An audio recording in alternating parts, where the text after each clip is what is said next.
morning, Your Majesties. Happy Tuesday. Welcome back to my YouTube channel. For those of you that are new here, welcome to my YouTube channel.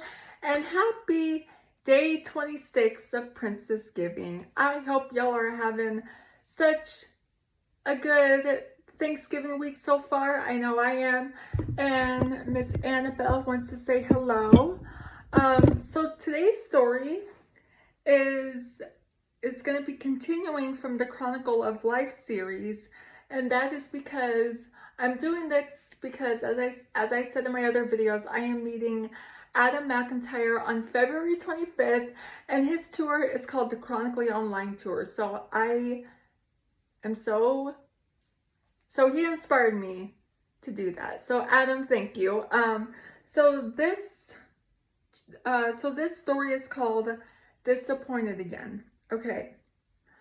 A loud drumming sound rang in her ears, and Vanessa felt a splitting headache.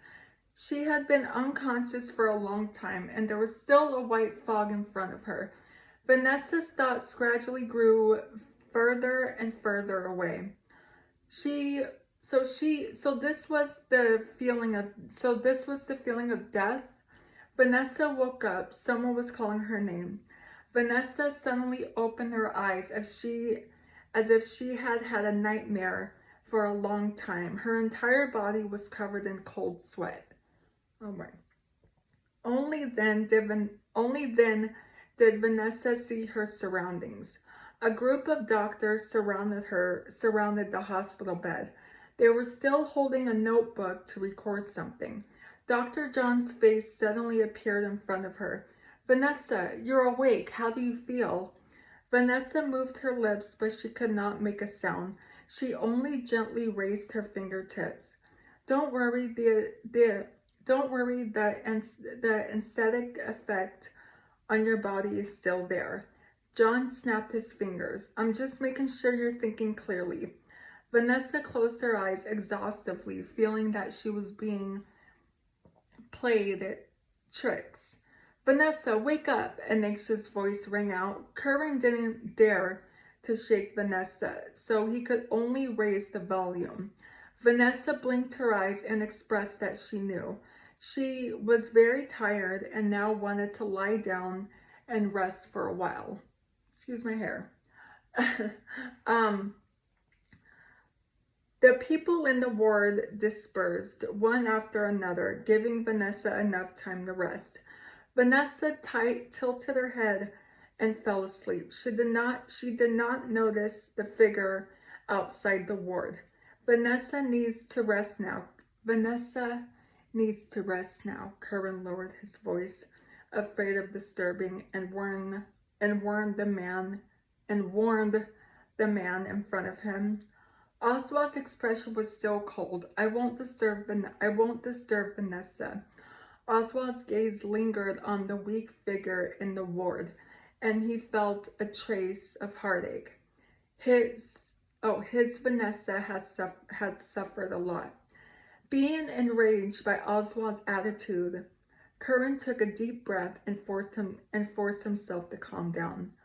Why aren't you letting her go? Curran gritted his teeth. He pitied Vanessa. I'm Vanessa's husband. It's my duty to take care of her.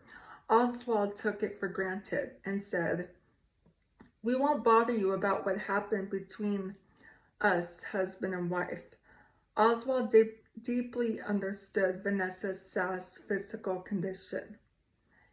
He would take care of Vanessa until he got Vanessa's forgiveness. After staying in the Apezzi's ward for a few days, Vanessa was sent to the general ward.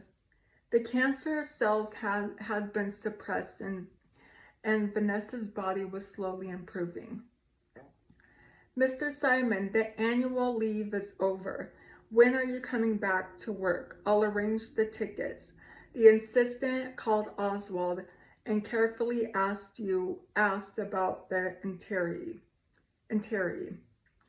Oswald, who had always been a workaholic, took an annual vacation this year.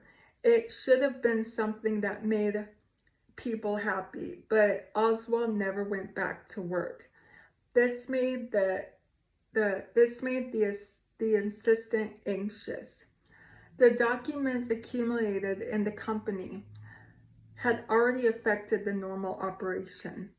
The things could be solved by teleforcing had already been resolved. This batch of contracts was very important if they were to be delivered to Oswald by express delivery.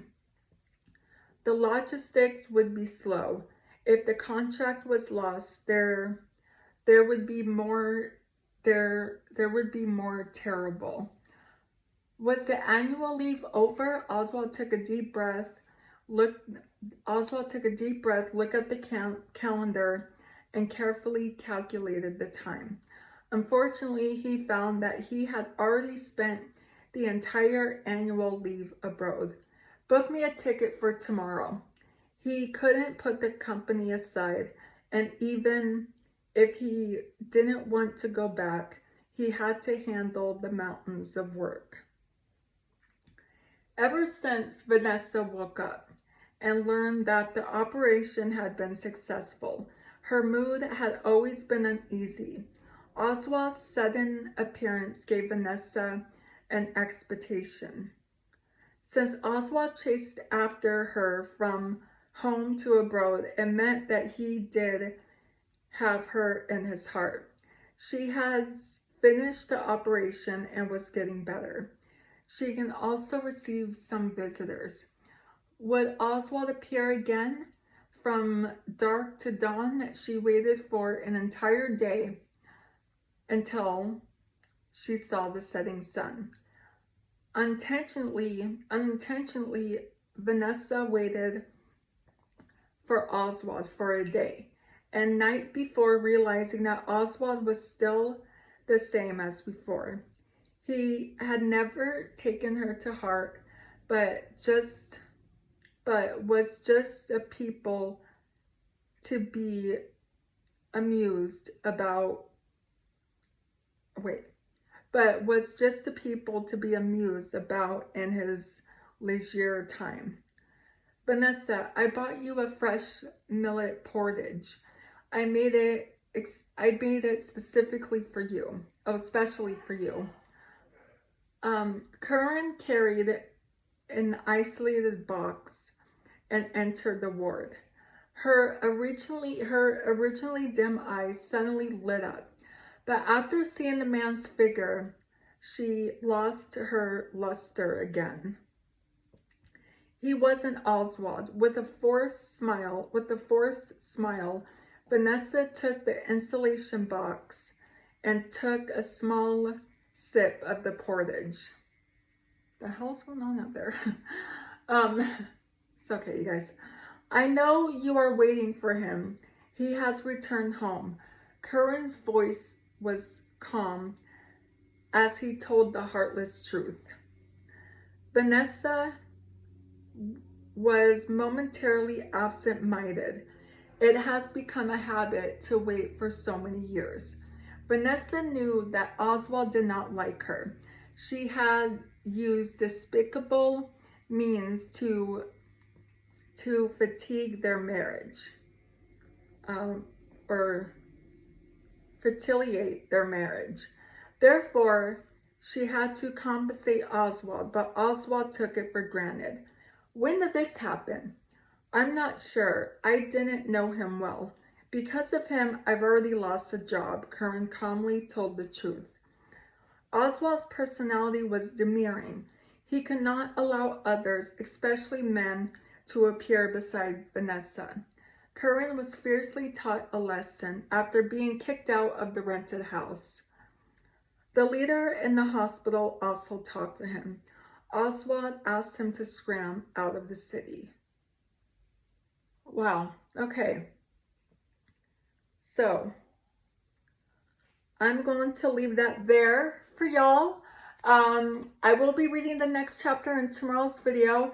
So if you're new here, hi, I'm Princess Peyton. Hit the red button to become your majesty and hit the bell notification so you're notified every time I upload a video. And I love you guys so much. You guys are the best human beings ever made. And you're the king of my heart in the song lyrics of Taylor Swift. And I will see you guys in tomorrow's video. Okay, love you. Bye. Bye.